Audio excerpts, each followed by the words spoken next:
자, 시작. 여호와께서 요셉을 피하심으로 그가 도망하려 하여 그의 주인 애굽 사람의 집에 있으니. 네, 그가 요셉에게 자기의 집과 그의 모든 소유물을 주관하게 한 때부터 여호와께서 요셉을 위하여 그 애굽 사람의 집에 복을 내리심으로 여호와의 복이 그의 집과 밭에 있는 모든 소유에 미친지라. 9절.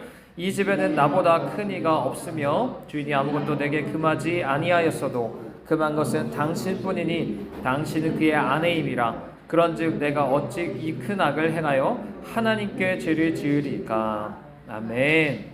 네, 우리 함께 앉으셔서 유혹과 핍박이라는 제목으로 말씀 나누겠습니다. 네, 우리 지난 시간에 이어서 조금 더 말씀들을 이어가면 좋겠는데요. 우리가 먼저 지난 시간에 아브라함의 믿음의 시험에 대한 이야기를 드렸습니다. 우리가 믿음의 시험의 앞에서 우리 교회와 관련해서 또 여러 가지 우리 둘러싼 환경 안에서 정말 적용해 보면 좋을 것 같아요. 뭐냐면 교회에 관련해서 우리가 대부분 우리가 지난번에 말씀드린 환경에 대한 거지 않았습니까? 우리를 둘러싼 외적인 환경과 관련된 게 많아요. 하나의 말씀대로 이루어지지 않은 것들, 이런 것들이 믿음의 시험일 텐데 교회도 마찬가지일 수 있어요. 우리가 주로 외적인 환경들을 많이 바라봅니다. 특히 성장에 대해서 그렇게 추구하면서 빌딩, 어떤 건물을 갖는다든지 사람 많고 돈 많고 이런 것들을 바라볼 때가 참 많아요. 근데 의아하죠. 교회는 하나의 말씀대로 이루어지면 우리가 바라기로는 교회는 뭐 어떻게 보면 맨날 교회가 성장하고 그렇죠? 사람이 많아지고 돈 많아지고 건물도 많아지면 뭐 좋겠다 이런 생각이 들 때가 있습니다. 물론 뭐 건물은 하나님의 교회 안에서 그렇게 건물 자체는 필요는 하지만 그렇게 뭐 욕심 구할 건 아니라는 건 물론 알아야겠죠. 그렇죠? 자, 하지만 우리가 가끔 그런 때가 있는 거죠. 왜 교회가 우리 교회 같이 뭐 상황들을 볼 때 예를 들어 왜 교회가 사람이 많지 않지? 하나님 말씀하고 다르게 왜 사람이 안 늘어나지? 새롭게 안 오지? 뭐 아니면 그거에 따라서 당연히 헌금도 적지? 뭐 이런 생각이 들 때가 있을 거예요. 그러면 우리가 그럴 때 마침 그것도 믿음의 시험입니다. 자, 그러면 첫 번째 이렇게 생각해 볼게요. 사랑과 관련해서. 자, 교회 안에 사람이 없습니다. 그러면 그게 하나의 믿음의 시험일 수 있어요. 그러면 우리가 그때 하나님을 믿음 안에 거할 것인가? 아니면 당장에 사람이 없다는 것을 내 스스로 그걸 해결하기 위해서 당장에 뛰쳐나가서 사람 어떻게든 데리고 올 것인가? 이거를 생각해 보셔야 돼요. 그러니까 전도도 두 가지 면이 있는 거예요. 이해되세요? 그러니까 하나님이 강건하여 내 집을 채우라고 하시는 것은 물론 하나님 나라에 대한 겁니다.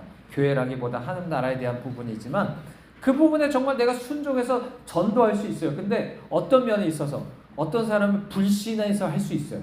이해되시죠? 그러니까 우리 교회 사람 없네 해서 어떤 사람 불신해서 내 스스로의 행동으로 내가 그것을 해결하려고, 그렇죠? 내가 해결하려고 어떻게 해서 사람 채워야겠다, 내가 해결해야겠다 이렇게 해서 누군가를 데리고 오려고 할 수도 있어요.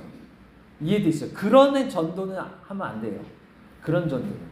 그러니까 전도를 하더라도 내가 믿음 안에 거해서 주님이 내가 예를 들어 우리 교회가 숫자가 적어요. 하지만 어때요? 주님이 말씀하셨으면 주님이 채우실 수 있다는 믿음 안에서 주님이 너에게 전도하라고 하는 말씀에 순종함으로 전도를 해야지. 믿음은 없어. 주님 채우실 걸 못 믿어. 믿지도 않고 그냥 상황만 바라보면서 여전히 주님 채우실 걸 못 믿으면서 내가 스스로 우리 교회니까 채워야지 이런 식으로 사람들 우리 교회 오세요. 제발 꼭 오세요. 다음에 꼭 오세요. 이렇게 하는 것은 불신이에요. 이렇게 하시면 안 됩니다. 이해되시죠? 그 믿음에서 나오는 전도랑 믿지도 않고 그냥 내 행동으로 그렇게 하는 행동하고는 다르다. 이런 것들 기억하셔야 됩니다. 그죠? 돈도 마찬가지입니다. 돈이 부족할 때 헌금이 들어오는 건 적은데 나갈 건 많아지고 계속 적자가 쌓인다고 생각해 보십시오. 자, 물론 우리 하나님께서 우리에게 주신 분명한 어떤 청지기직을 잘 감당하셔야죠. 그죠? 물론 돈에 대해서 청지기직 잘 감당해서 물론 그런 책임도 중요하지만 지금 믿음에 대한 얘기니까 이렇게 생각해 봅시다. 어떤 사람은 믿음에 이것도 시험이 듭니다. 어떤 사람은 그럼 그걸 어떻게 해야 될까? 당장에 그 돈에 부족한 걸 해결하기 위해서 그러면 어떻게 할까요? 어떤 사람은 헌금 좀 많이 내십시오 라고 뭐 누군가가 얘기할 수도 있죠. 앞에 나와서 뭐 얘기할 수도 있고, 아니면 어디 가서 돈 달라고 할 수도 있어요. 저거 뭐 저기 지방이나 물론 우리 교회는 우리 지방이 그런 지방에는 아닙니다만 지방에라든지 큰 교회 가서 돈 좀 주십시오. 우리 교회가 이렇게 힘듭니다. 좀 도와주십시오. 뭐 이럴 수도 있겠고요. 그죠? 아니면 반대로 우리 돈이 없으니까 줄입시다. 뭐 돈 쓰는 걸 줄입시다. 우리가 만약에 믿음이 아니라 주님을 믿지 못하기 때문에 내가 스스로 해결하려고 그렇게 행동하는 것은 있어서는 안 돼요. 이해되시죠? 그러니까 그런 것들이 분명한 믿음과 말씀에 순종하면서 나오는 거면 괜찮지만 그것이 아니라면 그렇게 행동하면 안 돼요. 아까 전도도 마찬가지고 이런 것들도 마찬가지입니다. 기본적으로 우리가 교회 안에서도 이런 것들을 함께 믿음의 공동체가 돼야 돼요. 계속 우리가 상황을 바라보면서 그 안에 스스로 뭔가 육신적으로 내가 행동하려고 하면서 행동하면 그거는 그렇게 성장할 수 있어요. 사람 많아지고 돈도 많아질 수 있어요. 근데 그게 우리가 다음 주에 살펴보겠지만요. 다음 주에 그게 오히려 문제가 된다는 걸 생각하셔야 돼요. 교회는 그런 곳이 돼서는 안 돼요. 오직 믿음의 자리에서 벗어나지 않고 늘 그 안에서 행동할 수 있으셔야 됩니다. 또한 우리가 그렇기 때문에요. 여러분이 또한 생각하셔야 될 것 중에 하나는 이런 믿음의 시험이 있을 때 하나님이 우리에게 원하시는 건 뭘까요? 우리가 늘 주님을 믿는 믿음 안에 거하기 원하는 거예요. 근데 어떤 사람은 오히려 어때요? 하나님을 시험합니다. 그러면서 더 불신의 다리로 가는 사람들이 있어요.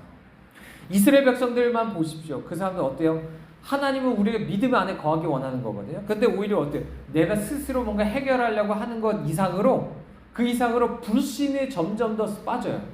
그러니까 양날의 검 같은 거예요. 어떤 사람은 이 믿음의 시험을 통해서 어때요? 더 믿음에서 믿음으로 나아갑니다. 더 굳세죠. 근데 어떤 사람은 불신에서 불신으로 점점 더 나가요. 어떻게 해요? 역시 하나님은 살아계시지 않아. 하나님은 역시나 나를 안 사랑하셔. 하나님 나를 축복하지 않으셔. 하나님 나에게 공급하실 수 없는 분이야. 이렇게 나의 불신의 생각을 점점 더 강화시키는 거죠. 기근의 때가 왔어요. 지난번에 아브라함이 그죠? 기근의 때 어때요? 역시 하나님은 채워주실 수 없는 분이야. 나를 버리셨나 봐. 이런 불신의 생각들이 점점 더 가득 찰 때가 있어요. 그러면 그 사람은 어떻게 될까요? 교회 다녀요. 그런 사람들이. 교회 계속 다녀요. 교회는 다니는데 계속 불신의 생각들이 커져요. 자, 이러면 사실상 이스라엘 사람들이 실족하기 쉬운 거죠. 교회는 다니는데 그래 불신 안에서 광야에서 쓰러져 죽었던 이스라엘 백성들처럼 실족하기 쉬워요. 그렇기 때문에 여러분 우리 안에 우리 삶을 사는 동안에 믿음의 시험은 있을 수밖에 없어요. 있을 수밖에 없어요. 왜요? 하나님은 우리에게 믿음을 시험하셔서 우리가 더 어떻게 보면 굳센 믿음을 보여주시기 원하시거든요. 하나님 우리에게 원하시는 거 그런 거잖아요.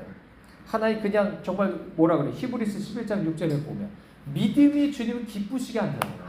그죠? 그러니까 주님이 정말 기뻐하는 그 믿음이 있는가를 보고 싶어 하실 거 아니에요.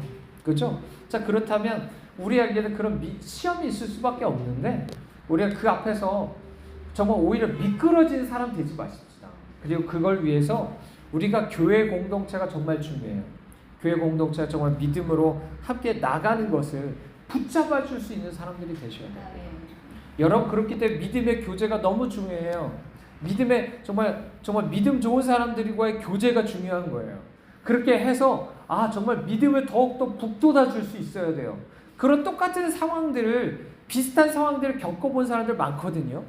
그죠? 특히나 정말 연세가 드셨는데 믿음이 있는 사람이어봐요. 그러면 내가 살아온 세월 동안에 내가 겪어온 많은 믿음의 시험들이 있어요. 그때마다 어떻게 그걸 겪어왔고 이겨왔는지 하나님 은혜를 주셨는지를 간증할 수 있어요. 그리고 그런 것들이 얼마나 우리에게 정말 믿음을 북돋아서 함께 믿음으로 다시 나가게 할 수 있는지 이런 것들을 우리가 바라보게 만듭니다. 그러니까요. 우리가 모두가 믿음에서 또 승리하실 수 있기를 바랍니다. 네, 오늘 말씀은 돌아가 보면 39장 말씀입니다. 우리 전체로 요셉을 통해서 보는데요. 요셉이야말로 사실 이 사람도 믿음의 시험을 먼저 들었던 사람인 걸 봅니다. 그죠? 우리 보면 똑같아요. 여기서 약속 대신에 꿈이라는 형태가 나왔었죠. 그죠? 하나님 말씀하신 거죠. 약속하신 거잖아요. 뭐라고? 너가 왕이 될 거라는 약속을 주신 거잖아요. 근데 지금 상황을 보면 어때요? 상황을 보면 오히려 형제들한테 팔려서 노예로 팔려와서 어때요? 지금 쉽게 말하면 노예로 팔려서 만약 노예 생활을 하는 상황이 된 겁니다. 자, 1절 보세요. 그러니까 얘기하죠. 요셉이 애굽에 내려가매 바로의 신이 대장 애굽 사람 보디발이 그를 그리로 데려간 이스마엘의 사람의 손에서 요셉을 산이라. 이게 노예로 산 거죠. 노예로 산 겁니다. 자, 그러면 근데 요셉이야말로 똑같이 믿음의 시험이 든 거예요. 내가 분명히 주님이 나를 왕으로 되게 하신다고 했는데, 예수 그리스도 안에서 나를 왕이 되게 하신다고 했는데, 반대예요. 그죠? 왕이 아니라 가장 낮은 사람, 자유민도 아니고 가장 낮은 노예까지로 낮아지게 만든 거예요. 시험 들죠. 시험 들죠. 뭐야? 주님이 내게 꿈꾸게 하셨는데, 약속 주셨는데 왜 내게 보이는 상황은 이런 거지? 라고 하면서 요셉도 똑같이 시험 들 수 있는 상황이었어요. 근데 요셉은 스스로 이 꿈을 이루려고 했을까요? 내 주님은 이 상황이 이러하니까 주님을 신뢰하지 못하고 내 스스로 내가 이 꿈을 이루어야지 라고 했을까요?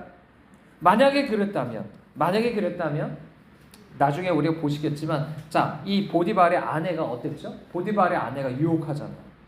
보디발의 아내가 유혹할 때 그걸 이용할 수 있었을까요? 그렇죠? 예수님이 사탄에게 시험당한 세 번째 시험도 또 마찬가지였어요. 뭐라고요? 너 나한테 절만 해봐. 그럼 이 천하의 왕국과 영광을 다 너에게 줄게. 라고 하잖아. 그러니까 똑같은 시험인 거. 왕이 된다는 분명한 하나의 약속이 있어요. 근데 사탄이 유혹하는 거죠. 뭐라고요? 너 나한테 절만해. 그럼 예수님이 그걸 이용할 수 있었을 거예요. 지름길을 이용해서 그래 절 한번 눈 딱 감고 그래 절만 하자. 그러면 내가 처해 있는 이 상황과 상관없이 이 모든 걸 한 번에 뒤집어 엎어서 바로 내가 왕이 될 수 있을 거야 라고 생각했을 거야. 요셉도 그런 거예요. 당시에 얼마나 많은 종들이요 문란했습니까? 다 문란해요. 그리고 그걸 이용해서 야망 있는 사람이라면 그걸 이용해서 그래 내가 저 사람이랑 하룻밤만 자자. 그러면 저 여주인이 나를 높여줄 수 있을 거야 라고 생각했을 거예요. 그래봐요. 그러면 당장에 보디발의 집에서 정말 승승장구하는 것처럼 보일 거예요. 이 여주인이 딱 뒷배가 돼가지고 그래 딱 승진하는 그런 것이 될 수 있었을 겁니다. 그렇게 했나요? 요셉이? 안 그랬어요. 나중에 감옥에 가서 보십시오. 40장에서 이 술 맡은 관원장이 자기를 기억해달라고 얘기하지 않습니까? 근데 그 기억이라는 것은 거기서 나를 진짜 당장 빼달라, 내가 왕이 되게 해달라 이런 게 아니었습니다. 그것도 아니었어요. 이 요셉이라는 사람은 끝까지 믿음으로 살았던 사람이에요. 믿음으로. 근데 여기서 보십시오. 아브라함은 어땠어요? 물론 이제 증조할아버지 뻘 될까요? 요셉의? 아브라함은 한 75세 나이가 많은 사람이었고요. 이 요셉이 17살의 젊은 나이입니다. 여기 앉아있는 우리 아이들과 어떻게 보면 비슷한 10대예요. 그러면 이런 겁니다. 나이가 많으면 많다고 해서 믿음이 저절로 생기는 게 아니에요. 나이가 적어도 어려서부터 믿음의 삶을 사는 아이들이 있어요. 요셉도 그랬고요. 다윗, 다니엘, 수없이 많은 사람은 어려서부터 그렸던 삶을 믿습니다. 그러니까 이거는 나이라든지 육신적인 거 있잖아요. 육신적인 나이라든지 교회 다닐 연수 이런 걸로 믿음이 결정되는 문제가 아니에요. 그러니까 우리가 정말 다시 한번 말씀드리자. 물론 요셉이 예수님의 예표되는 인물이기만 그럼에도 불구하고 우리에게 그게 불가능하다는 게 아니에요. 어려서부터 그렇게 자란 사람이 있어요. 특히나 예를 들어 볼까요? 아브라함과 이삭과 야곱과 요셉 지금 4대째 신앙이잖아요.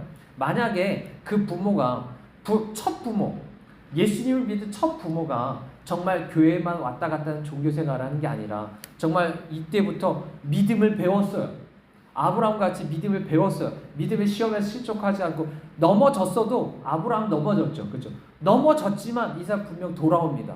믿음의 자리로 돌아와요. 그런 할아버지 할머니가 있었으니까 그게 이삭과 야곱과 요셉에게 그 믿음이 전해진 거고 그 사람이 믿음으로 지금 어려서부터 사는 모습을 볼 수가 있는 거예요. 그러니까 이게요 물론 2대 3대째 신앙 중요합니다.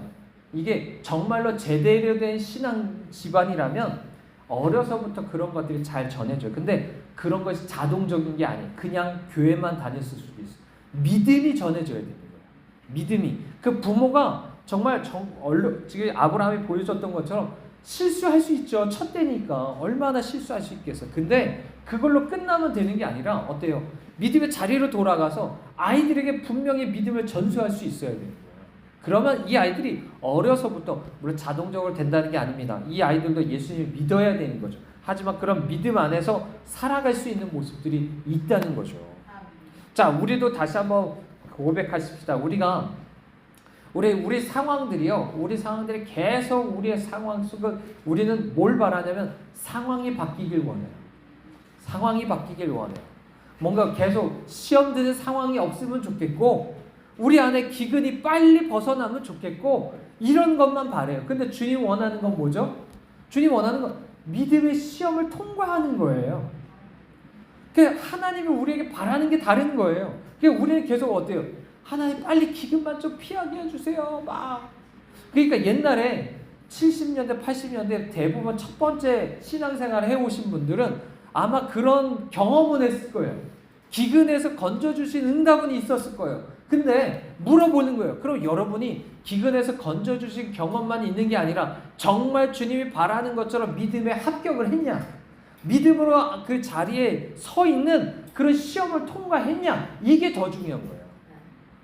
기근에서 내가 건진받았고 아유 감사합니다 하면서 교회 다닐 수 있어요. 근데 그런다고 해서 믿음의 신앙생활을 한다는 게 아니에요. 그 사람은요. 그러면 다음에 똑같이 이 사람이 시험에 통과하지 않았어요. 그러면 하나님 어떻게 할까요? 다음에 또 어쩌면 더 많은 더 큰 시험을 그 사람이 똑같이 줄 수 있어요. 그러면서 하나님 또 요구하겠죠. 너 좀 믿음을 좀 시험을 통과하면 어떻겠니? 라고 하는데 이 사람은 또 어때요? 똑같이 달라진 게 없어요. 달라진 게 없이 하나님 제발 좀 기근에서 좀 벗어나게만 해주십시오. 그러고 똑같이 상황만 바뀌길 원하는 사람이 있는 거예요. 그러니까 주님이 그러면 이런 사람은 평생 가도 이제 히브리서 5장에서 얘기한 것처럼 시간이 오래 가도 나이가 들어도 그 사람 변하지 않는 거야. 믿음이 자라지 않아. 그냥 매일 그 자리에 있는 거예요. 그런 사람 되지 말고요. 우리 좀 믿음이 자랄 수 있는 사람 되길 바랍니다. 말 그대로 하나님을 신뢰하는 사람이 될 수 있어요. 자, 근데 오늘은 요셉의 이런 믿음의 시험 안에 또 다른 면이 있습니다. 자, 우리가 계속 본 것처럼 이미 거꾸로 보고 있으니까 요셉이 어떻게 보면 승천해서 높아진 모습, 부활한 모습, 뭐 이런 것들을 봤습니다. 우리 40장에서 우리가 함께 이런 말씀 들어봤었죠. 자, 오늘은 어떻게 보면 그렇기 때문에 오늘 얘기는 이 예수 그리스도께서 고난받고 죽은 문제에 대한 이야기를 우리가 풀 수가 있어요. 근데 이 얘기는 오늘날 우리에게 똑같이 적용되는 문제 중에 하나는 이런 겁니다. 자, 우리에게 믿음의 시험만 있는 게 아니라 또 뭐가 있냐면 믿기 때문에 다가오는 유혹과 핍박이 있다는 거예요. 믿기 어렵죠. 믿기 어렵습니다. 예수 그리스도 믿기 시작했더니 막 믿음의 시험이 다가오고 믿었다고 해서 예수 믿는다고 해서 내가 하나님 앞에 그런 어떤 유혹과 핍박이 찾아오는 거예요. 물론 이 얘기는 다시 한번 말씀드리자 믿기 때문인 거예요. 이미 믿는다는 것은 무슨 의미죠? 우리가 이미 아브라함한테서 배웠던 것처럼 본토 친척 아비집을 떠났거든요. 그죠? 본토 친척 아비집을 떠나서 나는 어떻게 해요? 우상 숭배가 아니라 오직 하나님만 섬긴다고 하니까. 그러니까 어때요? 세상의 입장에서 보면 쟤는 이제 나한테 속한 게 아니네? 나한테 속하지 않고 나와 달리 하나님만 섬기면서 말씀대로 거룩히 사네? 라고 하니까 유혹하고 핍박하는 거예요. 만약에 교회 다니는데 내가 여전히 세상에 속해 있습니다. 달라진 게 없고요. 여전히 우상 숭배하고요. 여전히 내가 하나님 앞에서 말씀대로 살지 않아요? 그러면 당연히 유혹될 게 없어요. 그냥 예전처럼 살거든요. 받게 받을 이유도 없습니다. 사탄이 그런 사람 건들지 않아요. 왜요? 여전히 내 집에 있는 애인데 내 집에 있는 애가 나랑 다를 바가 없는데 굳이 쟤를 유혹하고 핍박할 이유가 없어요. 그런데 진정한 믿음으로 그렇게 떠나 나온 사람한테는 유혹이 있고요. 핍박이 있습니다. 이런 게 문제가 되는 거죠. 자, 오늘 말씀도 함께 보시면 아시겠지만 자, 첫 번째 우리가 보는 것 중에 하나는 이런 것이죠. 우리가 고난으로 이것을 찾아볼 수 있어요. 자, 노예가 됐죠. 노예가 된 것으로 우리가 함께 보시면, 자, 1절로 말씀을 보면 먼저 이스라엘 보디발의 집에 노예로 사는 것들을 우리가 보게 됩니다. 자, 그리고 나서 이것 자체가 이게 한 가지 우리가 크나큰 이것도 고난이라고 이제 이야기할 수가 있겠죠. 자, 그리고 나서 이제 7절 말씀부터 보면 아내가 이제 동침하기를 청하는 것들을 봅니다. 자, 이 얘기는 어떻게 보면 사탄이 유혹하는 것으로 우리가 볼 수가 있어요. 사탄이 유혹하는 거죠. 우리가 예수님의 생애 처음에 우리가 마태복음 4장에 보면 예수님이 시험 당하시지만 그 잠시 떠났다가 어떻게 되죠? 겟세마네 동산에서 한 번 더 시험하는 것이 찾아오죠. 특히 십자가에 달렸을 때도 계속 시험하는 것들이 나타납니다. 그와 같이 시험하는 거예요. 유혹하는 겁니다. 계속 그런 것들이 찾아오는 모습들을 보여주죠. 그리고 나서 그것에 대해서 마침내 그 이후에 어떻게 되죠? 19절에 보면 여기서 얘기한 것처럼 이 보디발이라는 사람이 아내의 말을 어느 정도 믿고서 그래서 감옥에 가두게 됩니다. 그 얘기는 뭘 우리에게 말해주냐면 결국에 이 요셉이라는 사람은 예수님이 결국에 죽음에 처하게 됐다. 십자가에 처하게 됐다. 라는 것들을 우리에게 예표적으로 보여주고 있는 거예요. 계속적으로 어떤 시험에 처하게 되어 있는 모습들을 보여줍니다. 이런 상황은 약간 믿음의 시험하고 다른 게 있어요. 뭐냐면 자, 믿음의 시험 좀 환경에 대한 거죠. 말씀대로 뭔가 내 상황이 달라지면 좋겠는데 안 달라진 게 문제인 거예요. 근데 여기서는 주로 누구로부터 오냐면 사람들로부터 찾아옵니다. 사람들 때문에 찾아와요. 예를 들어 우리 이미 37장부터 보면 37장에 누가 그러죠? 형제가 이 요셉을 거절하죠. 거절하고 노예로 팔아버립니다. 그렇죠? 마찬가지예요. 예수님도 마찬가지예요. 누가 그랬어요? 형제된 유대인이, 그죠? 어떻게 오늘날로 말하면 교회 다닌다고 하는 사람들이 예수님 팔아버린 거예요. 거부한 거예요. 당신이 나의 왕이 되기를 원하지 않습니다. 우리는 당신 왕이 되기를 거부하고 나의 하나님이라고 고백하지 않습니다라고 하면서 거부하고 오히려 십자가에 넘겨버리는, 고난에 넘겨버리는 이런 모습들을 우리가 볼 수가 있는 것이죠. 또한 자, 여기서 다시 한번 얘기하지만 자, 이 보디발의 아내라는 사람도 결국에 뭐예요? 사람을 통해서 유혹을 하는 거예요. 자, 사탄이 찾아왔지만 그 실제적으로 누구를 통해서 하죠? 가룟 유다라는 사람을 통해서 이제 사탄이 그 안에 생각을 집어넣는다고 하죠. 사람을 통해서 유혹하는 거예요.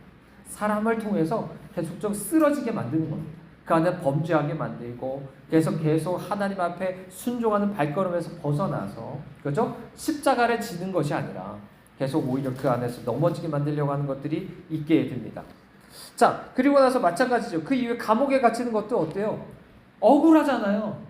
보디발이 결정한 겁니다. 빌라도가 그렇게 결정한 것처럼 내게 잘못된 판단을 주는 거예요. 그래서 결정해서 억울하게 감옥에 갇히게 되는 거예요. 감옥에 가서도 마찬가지입니다. 내게 은혜를 입었던 술 맡은 관원장이에요. 근데 그 사람이 나를 잊어버렸어요. 이런 시련들이 찾아온다고요. 고난이 찾아오고요. 죽음이 찾아온다고요. 이런 것들이 내가 믿는 것 때문에 우리에게 찾아올 수 있는 것들이 이런 어떤 시험들이 있어요.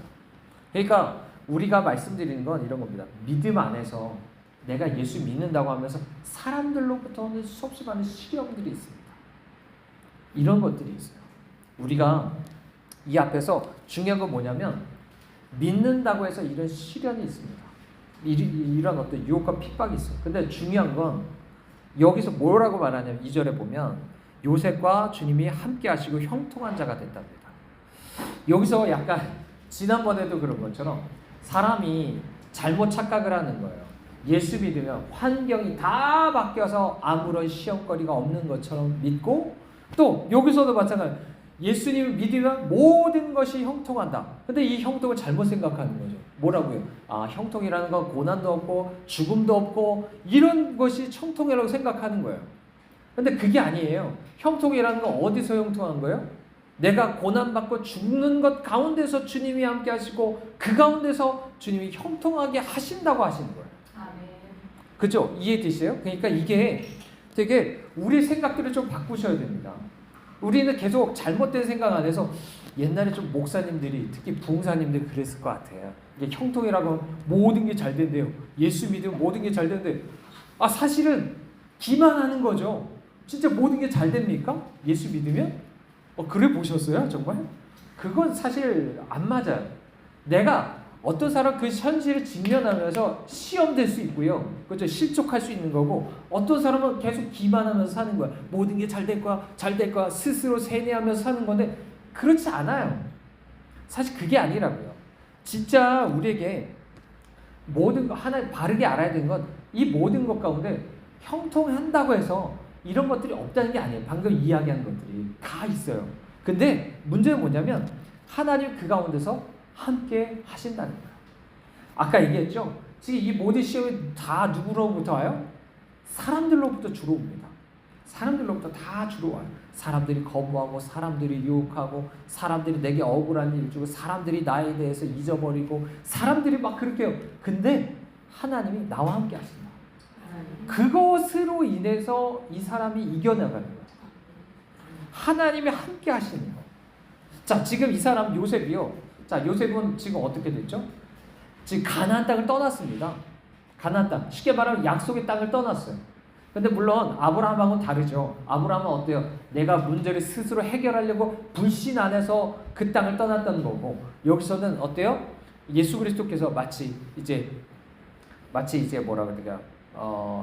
팔려갔기 때문에, 그렇죠? 팔려갔기 때문에 어쩔 수 없이 이제 온 것과 같이 된 것인데, 어쨌든 좀 다르지만 분명한 건 이런 거예요. 많은 사람들은 이렇게 생각하거든요. 예를 들어 가나안 땅, 주로 당시에는 지역신이라는 개념이 있어요. 그러니까 이렇게 생각하는 거죠. 하나님은 가나안 땅에서만 신일 거야. 이렇게 생각할 수가 있거든요. 근데 예를 들어 오늘날로 우리 생각해보면 이런 거예요. 교회에서만 주님은 하나님이야, 왕이야. 그렇기 때문에 저 세상에 나가면 하나님이 함께하지 않을 거야 라는 없지 않아 우리의 생각들이, 잘못된 생각들이 있을 수 있어요. 근데 하나님 지금 뭐라고 하시냐면 가나안 땅에서 떠나서 애굽으로 갔음에도 불구하고 주님이 그곳에 계신다. 그곳에 함께 계신다 라고 얘기해 주시는 거예요. 자, 지금 요셉은요, 생각해 보시면 37장에서 본 것처럼 마치 예수님과 같이 아버지의 집에서 늘 사랑받는 존재였어요. 사랑받고 그 안에서 몇 배의 어떤 축복을 받으면서 살았던 사람입니다. 얼마나 외로웠겠어요. 근데 그것이 이렇게 생각해 보세요. 예수님처럼 영원 전부터 하나님 아버지와 함께 계셨던 그 예수님을 오히려 보여주는 모습이 아닌가 싶어요. 그리고 그 주님은 그 하늘을 떠나서 이 땅에 오셔서도 늘 주님과 함께 하였습니다. 자, 그 말씀이 우리가 나오죠. 그래서 사도행전 10장 98절에 보면 이는 하나님이 함께 하셨다라고 예수님께 그렇게 표현을 하고 있어요. 예수님에 대해서 하나님 늘 함께 하셨다고 얘기하고 있어요. 그러면 오늘날도 우리가 마찬가지입니다. 우리는요, 고난이 있을 때 전에, 고난이 있기 전부터, 주님이 날 불러주신 때부터 주님과 함께하는 연습을 할 수 있어요.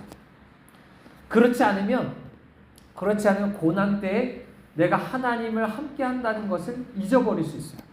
그럼 뭐가 문제일까요? 그러면 유혹과 핍박이 나를 사로잡을 수밖에 없어요. 그게 나를 사로잡는다고요. 그걸 이겨내고 수 있는 건 나 혼자가 아니에요. 하나님 함께 하셔야만 이길 수 있는 건데, 내가 편안할 때는 또 어때요? 편안할 때는 편안하다고 해서 하나님과 함께 안 합니다. 그 힘들면 힘들다고 이제 하나님과 함께 안 합니다. 그런 사람은 평생 하나님과 함께 하지 못해요. 주님과 함께하는 삶을 살아야 돼요. 이 요셉도 마찬가지예요. 지금은 우리 고난과 관련된 얘기만 했지만 우리 40장에 보면 이 사람이 이제 부활하여서 어떻게 보면 승천하신 예수 그리스도와 같이 이제 감옥에서 풀려나고 왕과 같이 총리와 같이 높아지지 않습니까? 그럼 그때는 하나님과 함께 안 했을까요? 아닙니다. 그때도 주님이 함께 하셨어요. 함께 하셨고, 그렇기 때문에 그곳에서도 꿈을 다 그걸 해몽할 수 있었고, 그 가운데서도 그렇기 때문에 총리의 일조차도 똑같이 그곳에도 다 형통하게 되었던 것을 봐요. 이해되시죠? 그러니까 오늘 주님이 함께 하신다는 게 너무 중요해요. 그러면 그것이 아까 우리 함께 찬양한 것처럼 이 사람 비록 지금 노예의 집에 있어요. 나중에 심지어 감옥에 갑니다. 근데 그곳이 어디가 되는 거예요? 그곳이 천국이 되는 거예요. 우리 함께 아까 찬양했잖아요. 그러니까 우리가 중요한 건 신앙이란 건 그런 게 아니에요. 환경 좀 바꿔주십시오. 우리 고난이 없게 좀 해주시고 기근이 좀 없게 해주시고 물론 기도할 수 있고요. 하나님 응답하실 수 있어요. 그게 없다는 게 아닙니다. 기도하세요. 그걸 뭐 정지할 것도 없고요. 당연히 기도하고요. 하나 건지실 거예요. 근데 우리의 중심점은 어디에 있어야 되냐는 거죠. 믿음은 아까 얘기한 것처럼 믿음이 없이 계속 하나 기근 좀 없게 해주시고 우리 고난 좀 없게 해주시고 이것만 바라고 살아가는 건 물론 그 사람이 나중에 정말 예수님 믿고 천국은 갈 수 있을지 몰라요. 그리고 이 세상 기도 응답하셔서 주님 그걸 기도 응답하실 수 있어요. 하지만 주님 원하시는 믿음이라는 건 그런 게 아니라는 거죠. 우리 새 에덴 동산에서 핵심이 뭐죠? 에덴 동산에서 새 예루살렘 성에서 핵심은 주님이 그곳에 계시고 주님이 거기를 통치하신다는 거거든요. 지금 아브라함은 잠깐 시험 당했다가 돌아왔고 요셉은 늘 그 자리에 있지만 이 사람들이 누린 신앙은 그런 거죠.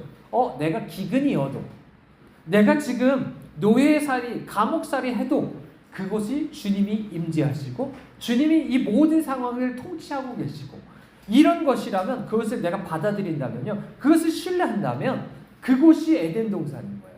그곳이 새 예루살렘 성이 이미 임한 거예요. 그렇죠? 그렇기 때문에 우리가 중요한 것은 이런 신앙생활을 정말 다시 한번 우리가 살아내야 됩니다. 우리가 현재가 미래를 결정하는 거예요. 영원한 현재, 그러니까 영원을 오늘로 가지고 와서 이 현재를 내가 살아내야만 이것이 영원의 삶 속에서 사는 거예요. 오늘 내가 현재 속에서 어떻게 살느냐. 그러니까 다시 한번 말씀드리면 오늘 내가 주님이 함께 하세요. 오늘 주님 나와 함께 하시고 이곳에서 나를 주관하시고 계세요. 그걸 내가 믿는다면 영원 안에서도 그걸 내가 누리게 살게 된다는 거죠. 그렇죠? 자, 그러니까 우리가 바랄기로는 이 주님과 함께하는 사람이 되셔야 됩니다. 이것이야말로 그것이 형통한 자가 되는 것이에요.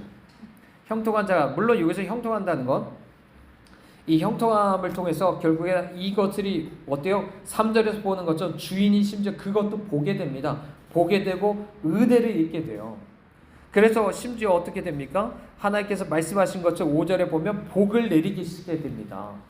그러면 이걸 적용해 보세요. 여러분이 처하고 있는 가정과 이 교회만이 아니에요. 교회를 떠나도 가정과 직장이나 이웃과의 관계 안에서 내가 그 사람들한테 아니면 환경 안에서 여러 시험과 여러 핍박과 그걸 다 당해도 그럼에도 불구하고 그 모든 것 안에서 내 신뢰함 속에서 주님 안에 거하고 주님과 함께 한다면 그곳에서 주님이 천국이 되게 하시고 날 통해서 아브라함에게 약속한 것처럼 복이 내리게 하시는 거예요. 복이 내리게 하시는 거예요. 그러니까 이 사람들이 어떻게 합니까? 6절에서 얘기하는 것처럼 모든 걸 다 맡기는 거예요. 모든 걸 다 맡기는 겁니다. 이 사람한테 맡기면 모든 것이 복이 미치는구나. 그러니까 라반이 야곱한테 어떻게 합니까? 속이면서까지라도 얘를 붙잡고 싶은 거야. 얘를 붙잡고 있어야만 내가 복을 받으니까. 얘가 함께 하니까. 그죠? 나중에 마찬가지로 이삭한테도 마찬가지고요. 왜 사람들이 쫓아내죠? 아비멜렉이라는 그 왕이 쫓아냅니다. 근데 다시 한번 찾아와서 동맹 좀 맺어줘 막 싹싹 빌어요. 왜요? 하나님 함께 하시고 복 주는 게 보이니까. 그게 보이니까요. 이게 우리가 너무나 그동안에 이제 약간 복만 생각해왔죠. 형통한다, 복, 맨날 기복적으로 어떤 부흥사분들이 막 얘기하는 것만 들어왔지만 그거는 저절로 되는 게 아니라 지금 얘기한 이런 신뢰함, 주님을 신뢰함, 주님과 함께함 이런 것들이 있어야만 그것이 가능하다는 거죠. 그러면 우리가 정말 그런 삶을 살아가실 수 있길 바랍니다. 주님이 여러분과 함께 하세요. 정말 이 교회 문을 떠나 나가도 주님 그곳에 함께 하세요. 아무리 유혹과 핍박이 찾아도 함께 하세요. 우리 7절로부터 아내에게 유혹받을 때도 마찬가지입니다. 우리가 함께 얘기했지만 9절에 보면 뭐라고 하죠? 마지막에 보면 내가 어찌 큰 악을 행하여 하나님께 죄를 지으리까 라고 이야기하고 있죠. 자, 다시 한번 생각해 보시죠. 이 요셉이라는 사람이 청소년입니다. 쉽게 말하면 정욕이 얼마나 넘칠 수 있겠어요. 그 나이에. 그렇죠? 게다가 지금 이 여주인은요. 그냥 유혹하는 게 아니에요. 여주인이란 권력을 가지고서 너 내 말 안 들으면 넌 죽어 라고 할 수 있는 사람이에요. 쉽게 말하면 이 사람이 지금 나중에 옷을 벗어 던지고 18절에 나오죠. 옷을 버려두고 나가잖아. 그 얘기 뭐예요? 나 지금 이 안에서 이 집에서 총무직을 맡는 것들 다 포기하고 난 심지어 죽을 수 있다는 각오로 그렇게 하는 거예요. 그러니까 주인이 그런 권세가 있는 거야. 오늘날 뉴스에서도 그런 거 나오잖아요. 권력형 뭐 성범죄 해서 막 내가 무슨 상사고 뭐 하니까 뭐 성범죄 하는 거 있잖아요. 그런 식으로 얼마든지 할 수 있는 상황인 겁니다. 얼마나 이 사람이 끈질기게 계속적으로 지치도록 그 상사가 나에게 그렇게 하면 얼마나 스트레스 받겠어요. 견딜 수 없을 정도로 매일마다 그걸 요구하고 명령하고 협박하고 가진 모든 걸 다 했을 거예요. 근데 이 모든 걸 이길 수 있는 비결이 뭐였다고요? 하나님이 함께 하셔서. 하나님이 함께 하셨기 때문에. 하나님이 함께 하셨기 때문에 이 모든 고난 속에서도 그것을 견딜 수 있었고 하나님 함께 하셨기 때문에 유혹을 이길 수 있었던 거예요. 그렇기 때문에 우리에게 주님이 이렇게 말씀해 주시는 거죠. 분명히 우리가 하나님에 대한 함께 하시는 하나님에 대한 이런 간절한 이런 믿음이 있기 때문에 우리가 이 사람이 죄악까지도 이겨나갈 수 있는 것들을 봅니다. 예수님도 마찬가지였죠. 예수님도 겟세마네 동산에서도 마찬가지였고요. 하지만 주님은 어떻죠? 단순히 이 요셉은 단순히 옷을 밖에 버려두고서 밖으로 도망쳤지만 예수님은 그러지 않았죠. 도망친 것보다도 바로 주님의 그 십자가란 잔을 그대로 주님 취하시는 것들을 우리 보게 됩니다. 그 가운데 하나님 함께 하셨기 때문에 정말 땀이 피와 같이 변할 정도로 주님 기도하시면서까지도 주님 그 모든 길을 걸어가셨다는 것을 우리에게 얘기를 하고 있는 것입니다. 그래서 중요한 건 뭐냐면 주님 믿으셔야 돼요. 하나님 나와 함께 한다는 거예요. 지난번에 내 상황도 주님이 주관한다는 걸 믿어야 돼요. 그래서 말씀이 이루어질 걸 믿어야 돼요. 여기도 마찬가지예요. 내가 고난을 받고 내가 유혹을 찾아와도 그 가운데 나와 함께하는 그 하나님을 믿어줘야 돼요. 그분을 의식해야 돼요. 그래야만 그분이 내가 그것을 이기게 하시는 거예요. 이기게 하시는 거예요. 내가 스스로 이기라는 게 아닙니다. 얼마나 어려워요. 내가 고난이 닥쳐와요. 그럴 때마다 내가 스스로 이기라고. 똑같이 고난 박해를 받아도 스스로 이기라고. 그게 아닙니다. 주님이 함께 하시기 때문에 그 하나님으로 하여금 내가 이기게 하신다는 것을 주님이 말씀하여 주시는 것이죠. 자, 그렇기 때문에 다시 한번 주님과 함께하는 그 삶이 우리가 되시기 바랍니다. 이것이 다른 말로 말하면 뭐죠? 그게 동행하기고 하는 것이잖아요. 그러니까 우리가 다시 한번 우리와 함께 계신 그 하나님을 더욱더 우리가 바라보면서 나가실 수 있기를 바랍니다.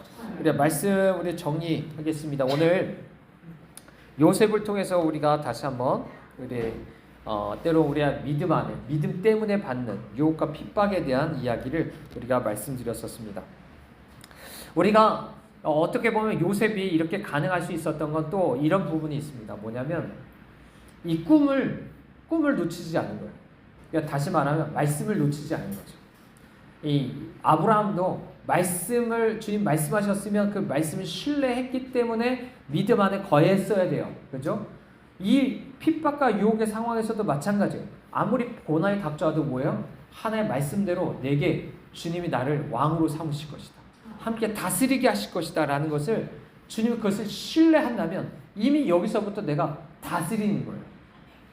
내가 이 고난이 나로 하여금 딱 지배해서 나로 하여금 노예가 되게 만들어버리는 게 아니라 그래서 결국에는 어떻죠? 나중에 이제 옷을 버려두고 왔잖아요. 근데 그런 고난이 나로 하여금 사로잡게 하면 많은 사람들이 실족해서 벌거벗은 채로 드러나잖아요. 근데 그런 벌거벗음이 아니라 이 사람은 옷을 벗었지만 실제로 옷을 벌거벗은 것으로 드러나지 않았죠. 오히려 그 안에 하나님의 순결함으로 드러났어요.